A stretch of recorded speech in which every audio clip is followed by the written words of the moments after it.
Shalom, shalom, peuple de Dieu. Que Dieu nous bénisse. Le thème que je veux voir avec toi ce matin. Quel genre de sol êtes-vous? Luc 8, le verset 5. Un homme s'en alla dans son champ pour s'aimer du grain. La parabole du semeur. Alors, quel genre de sol êtes-vous?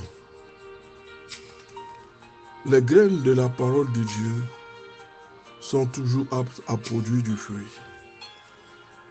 Il va sans dire que lorsque la graine tombe en terre, elle est arrosée par la parole de Dieu avant de porter du fruit. C'est pourquoi la parole nous dit que les graines de la parole de Dieu sont toujours aptes à produire du fruit.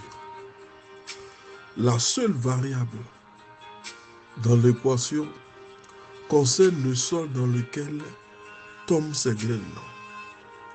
Il y a 3 types de sols que nous allons voir, dans lequel la graine tombe.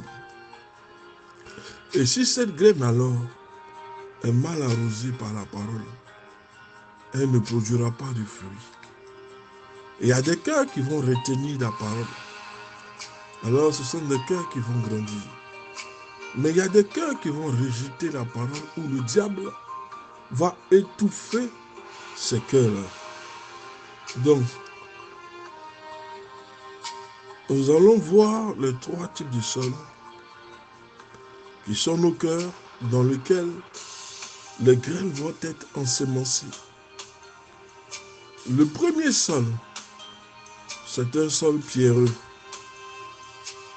À l'époque de la Bible, les terrains cultivés étaient souvent entourés de sentiers empierrés. Lorsque des graines tombaient sur ces sentiers, elles séchaient rapidement, elles mouraient. Alors faisons attention, enfants de Dieu, à ne pas les imiter. Nos cœurs doivent être un endroit où lorsque le Seigneur pose sa semence, ça doit fructifier. Nos cœurs ne peuvent pas être le sol, le sentier où la parole de Dieu ayant été ventilée ne produit aucun fruit. Faisons attention à ne pas les imiter. Si nous avons longtemps marché sur les chemins de la vie, et si nous avons accumulé les déceptions, nous risquons d'avoir endurci notre cœur au point de le rendre impénétrable. C'est-à-dire les vicissitudes de la vie, les déceptions ont marqué le cœur. Les blessures et les cicatrices ont du mal à se renfermer. Le cœur reste toujours ouvert à la haine, à la vengeance.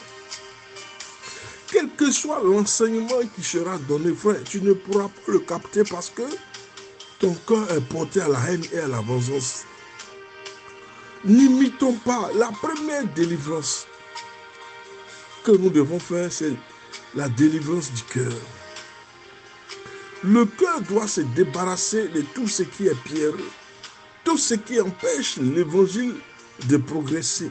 Le premier travail que nous devons faire, c'est de libérer le cœur. Il y a trop de choses dans le cœur. La Bible nous dit que nous risquons d'avoir endurci notre cœur au point de le rendre impénétrable. Autour de nous, c'est alors érigé un bouclier d'amertume et Satan a la partie belle pour dérober les graines de la parole de Dieu avant qu'elle n'ait eu le temps de porter du fruit en nous parce que notre cœur est devenu un cœur de pierre. il est rempli d'amertume. Les vicissitudes de la vie, les déceptions de la vie ont fait qu'aujourd'hui nous avons un cœur qui n'est plus à la gloire de Dieu, qui ne ressent rien. Tout ce que nous disons ou tout ce que nous entendons, toute la semence qui est faite ne produit aucun fruit. Pourquoi? Parce que Satan est venu ravir.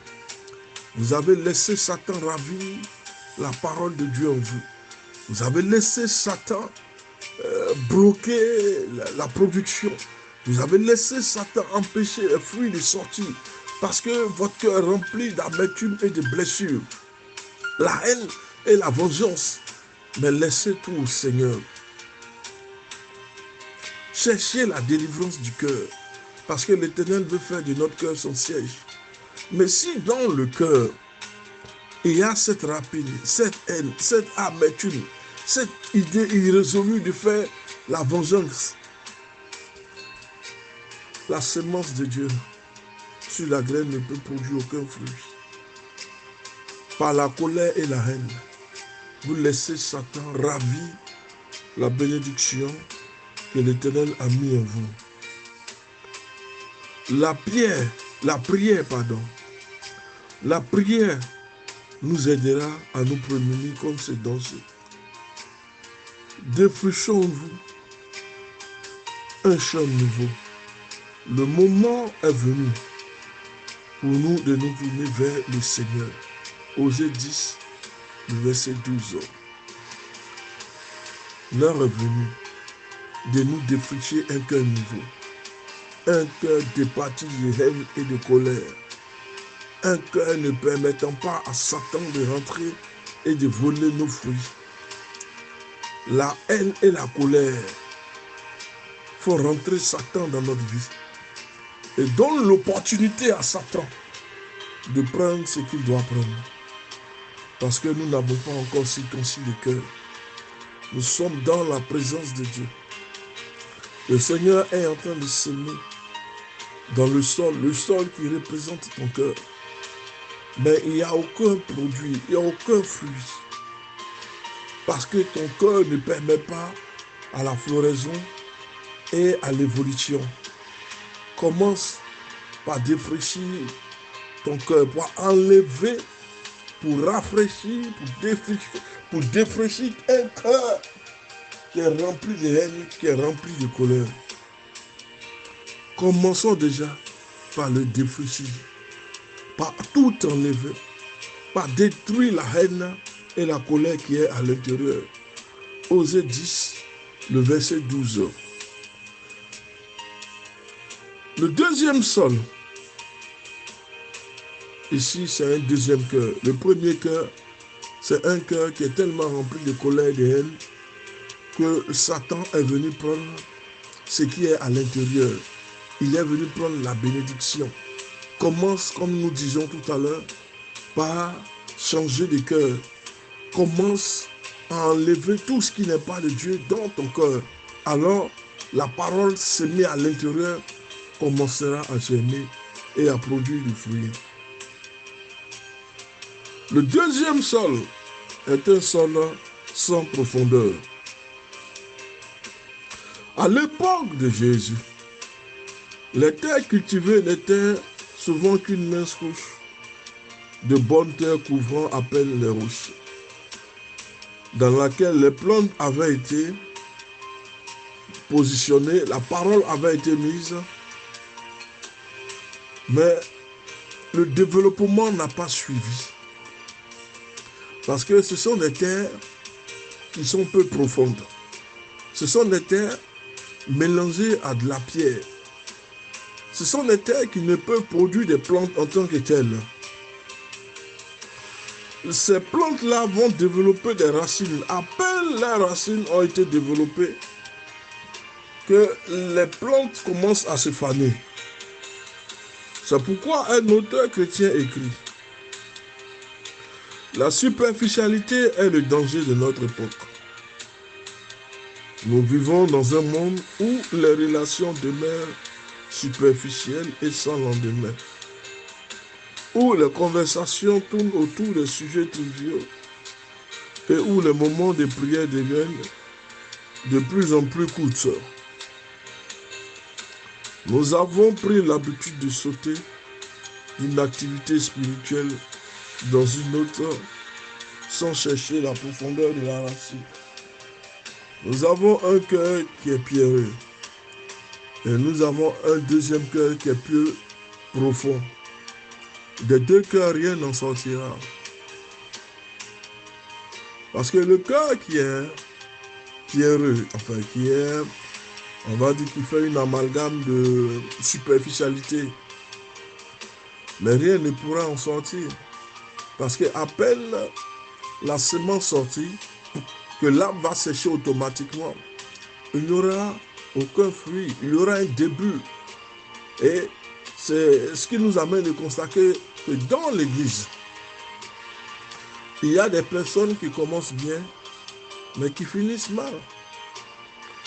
Ce que nous devons retenir, une fois que la semence est plantée dans notre cœur, il faut qu'elle germe, il faut qu'elle porte du fruit.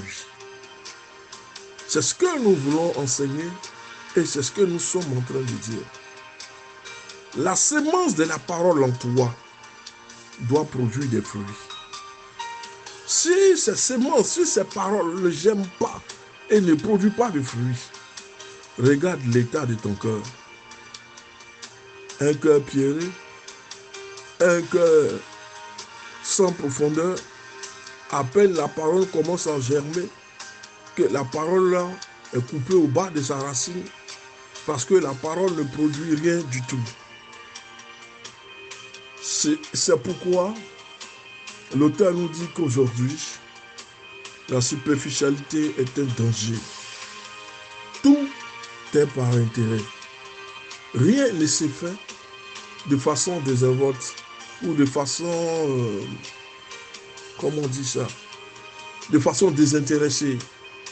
Tout est fait de façon intéressée. Les relations sont superficielles. Les engagements sont superficiels. La prière vis-à-vis de Dieu est devenue trop courte. Les gens sont pressés, mais passons plus du temps dans la présence de Dieu. Passons plus du temps dans la présence de Dieu à chercher la profondeur, à chercher la rencontre effrénée avec Dieu. Le troisième sol, c'est un sol envahi par les mauvaises herbes. Rien d'autre ne peut y pousser. Il est très facile de succomber à ce danger, car il est le plus subtil que les autres. Nous devons remarquer que tout dans notre société contribue à nous faire croire que le bonheur n'est possible qu'à condition d'accumuler les biens matériels. Nous devons analyser quel sol nous sommes. Sommes-nous un sol pierreux? Sommes-nous un sol sans profondeur? Ou sommes-nous un sol envahi par les mauvaises herbes? Regarde l'état, la qualité de ton cœur vis-à-vis de la parole, de la semence de la parole.